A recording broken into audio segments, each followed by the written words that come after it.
So last year, I spoke about the scourge of anti-Semitism, and it's only gotten worse in our country and in the world. This year, I've been thinking about American Jewish attitudes towards Israel. As younger generations are often disconnected or conflicted about their feelings towards Israel, as are many beyond those ages, I worry about the future of the relationship between American Jews and Israel. How many of you are worried about that relationship? Raise your hand. Pew study from 2 years ago indicated that of Jews 65 and older, two-thirds of them, had a very or somewhat emotionally attachment to Israel. Right? Very or somewhat emotionally attached, 65 and older, two-thirds. 18 to 29-year-olds, less than half. In one generation, from two-thirds to less than half, who have a very or somewhat emotional attachment to Israel. There are a number of reasons for this decline, and it concerns me. For me, Israel is an important component of Jewish identity. Whether you call it your homeland or the homeland of the Jewish people, our history as a people began there. Whether you believe that Israel is the guardian of the Jewish people or not, the reality is, the truth is, that since its foundation, it has been the haven for Jews, any Jew in danger around the world. Unlike the gates that were closed during the Holocaust to every other nation, the gates to Israel since 1948 have been open for every Jew in need. The phrasing of questions is so important. We all know this in surveys. The Pew survey asked about the emotional attachment. It didn't use the word support, didn't use the word believe in, very intentionally. While many Jews over the age of 50 can temper their criticism of Israel with their emotional attachment, I worry about those who can't, and the younger ones especially, who can't balance that sense of criticism with the emotional attachment that they feel deep down. So where do you stand on the topic of Israel today? Are you a supporter or a critic? Do you feel very or somewhat emotionally attached to Israel?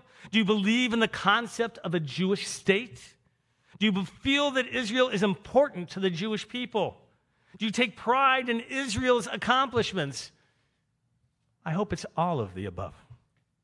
I want to explore our relationship with Israel and why that relationship is so important.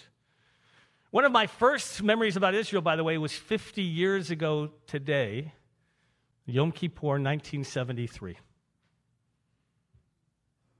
How many of you remember, old enough to remember Yom Kippur, 1973, and walking into a synagogue that morning? Kol Nidre, felt the same.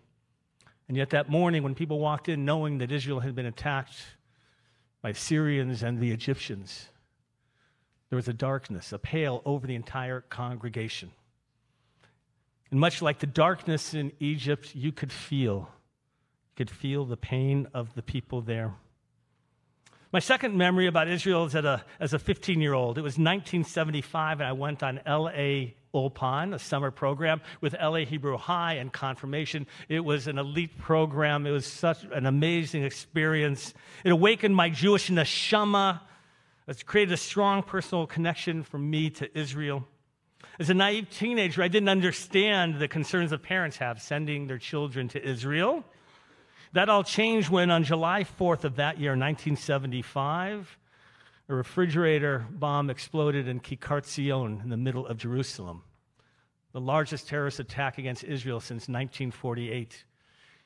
And we found out only later, as you teenagers who are oblivious to things, how crazy our parents have been wondering whether we were in Jerusalem at that time or not.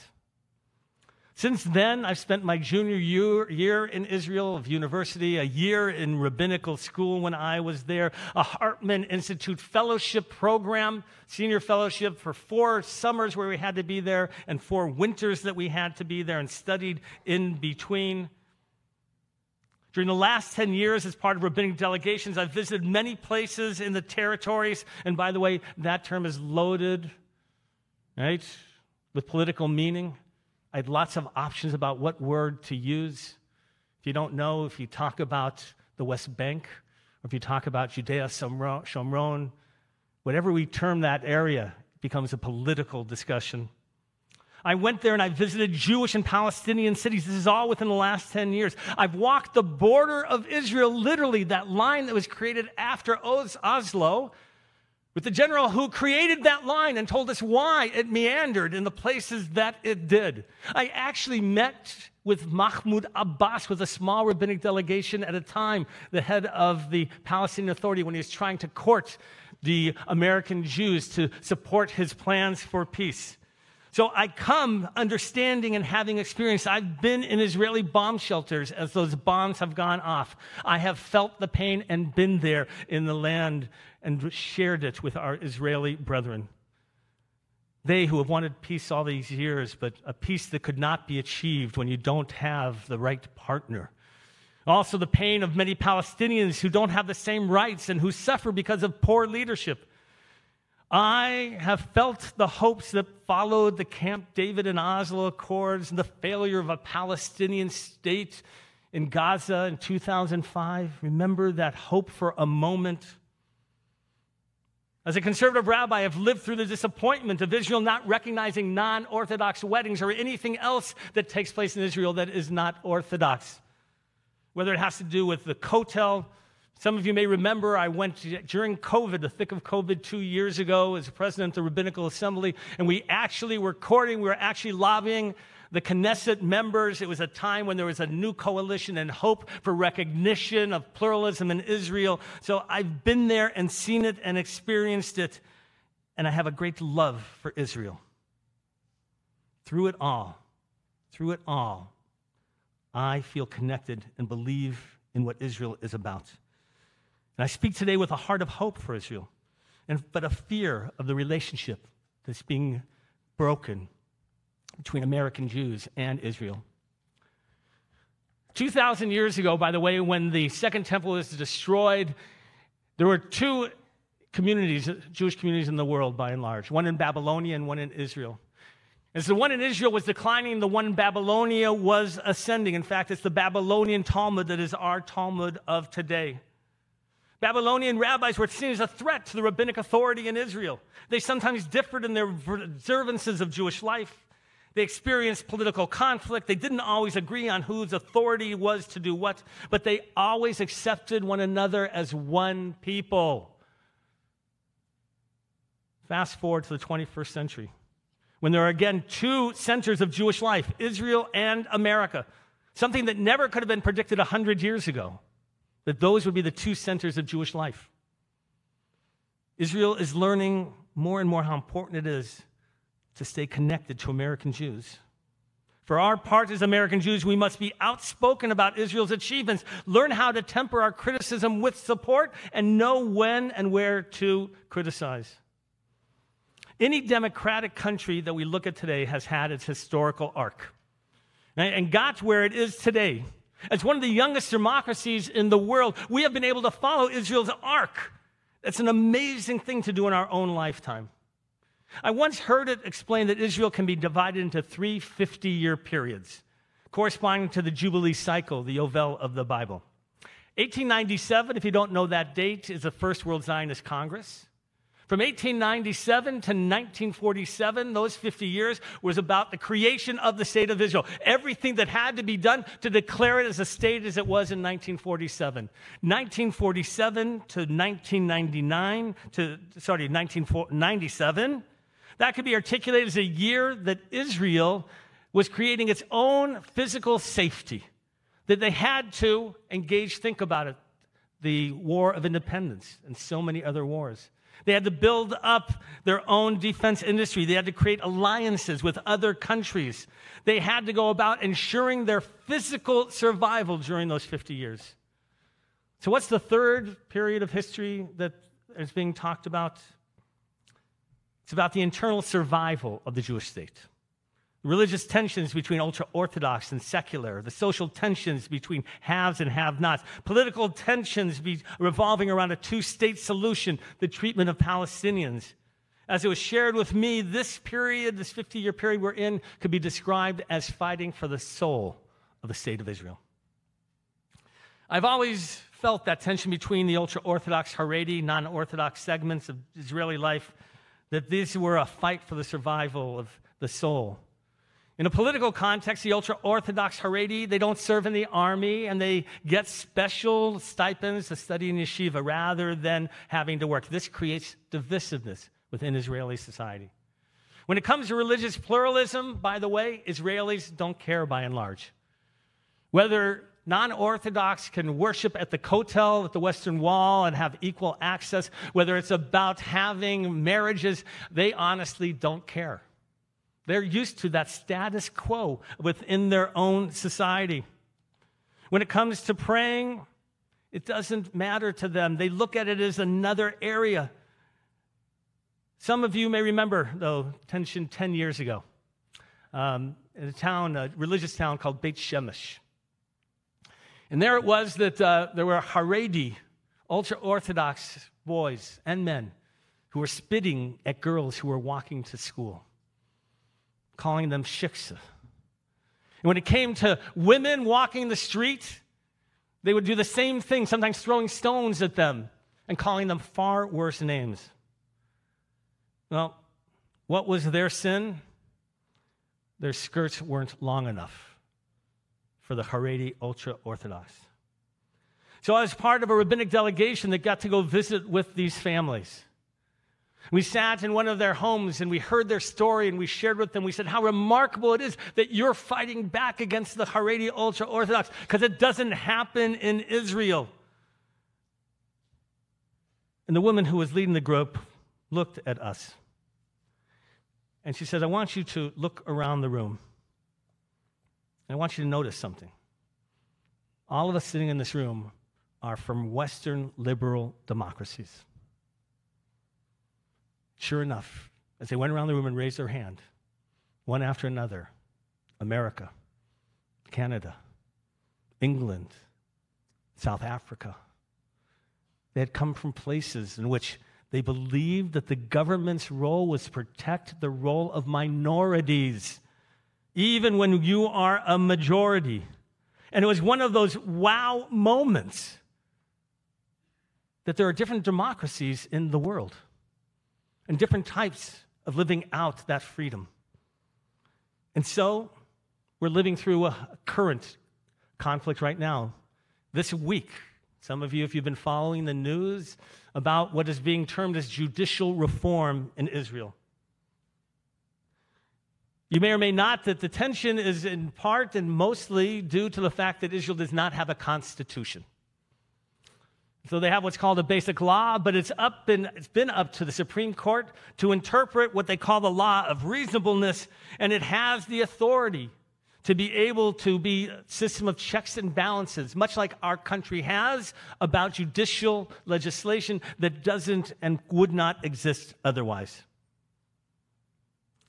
And so it is the coalition that is trying in Israel to change the status quo of the Supreme Court's involvement in the judicial process. They say that the Supreme Court has gone beyond its role into stepping into liberal politics. Those who are opposed say that the judicial reforms violate the very essence of democracy. If you're not following, this is what's been at stake in Israel. Alan Dershowitz. We all know the name Alan Dershowitz. Many things, you can love him or not. He has always been a staunch defender of Israel. Always been a staunch defender. Here's what he wrote. I'm personally opposed to most of the proposed reforms, and if I were asked to vote either yes or no on the package as a whole, I would vote no. I believe that Israel is better off with today's imperfect system of judicial review than with the even less good proposed reforms. Last January, and since, there have been massive protests in Israel. I don't know if you've been following the news, sometimes 100,000 at a time who are marching. There are officers, reserve officers, who are refusing potentially to serve, to report for duty if reforms are instituted. Many of the top military, civilian, and judicial leaders have expressed concern proceeding with the effort because of the divisiveness that it is creating. The Israeli court right now is reviewing that judicial reform that was passed by the Knesset that would curb the court's use of reasonableness on government plans and appointments, and they're waiting to see what happens with this to follow up with other amendments that they have. As always, by the way, the question is, should American Jews get involved? Should we speak up or not, or is it Israel's place to determine their own future? Well, 8 months ago, I don't know if you'll recognize these names, Rabbi Danny Gordis, Yossi Klein Halevi, and Mati Friedman, all of whom are consistent defenders of Israel, wrote an open letter to American Jewry. In an unusual public critique of Israel, I want to share with you just some of their comments about the judicial process. Here's what they wrote. The changes afoot will have dire consequences for the solidarity of Israel's society and for its economic miracle, as our leading economists are warning. It will also threaten Israeli-American relations, and it will do grave damage to our relations with you, our sisters and brothers in the diaspora. There is no, quote, judicial reform, but rather a dramatic alteration that would bring Israel's government system closer not to the U.S. and Canada, but to Hungary and Turkey. I won't go into the many details that they go into, and I urge you could read the open letter, but they continue with this. When an Israeli government strays beyond what your commitments to liberal democracy can abide, you have both the right and the responsibility to speak up. Israeli leaders need to hear where you stand. So that's what you've been reading about this past week. American Jewish community, people who are speaking up and who feel they have the obligation to. I don't like criticizing Israel publicly. I do feel we're in a war for democracy, the very essence of Israel, and there is concern. I hear the voices of Gordis and of Halevi and of Friedman, who, by the way, are all from Western democracies, from America or from Canada. I began this sermon with an acknowledgement that American Jews need to feel an emotional attachment to Israel. So how did I end up criticizing Israel? In terms of events in Israel? Because the events that are taking place in Israel are actually a sign of a healthy democracy. That's what we need to understand. People protesting in the streets, unbiased judges deciding law based on Western democratic values. By definition, a good democracy is going to get messy. That's what we're seeing. I spoke about judicial reform conflict because for me, it's the outlier. And in general, we have to let Israelis determine what is in their best interest. I believe that every other time so far. Here is a moment in which we need to think otherwise. There's so much we must remember about Israel, like the fact that the policies of the government often reflect a small minority of the population, but who have disproportionate political power because of the crazy political system that exists in Israel. Leave it to the Jewish people to create one of the craziest political systems around.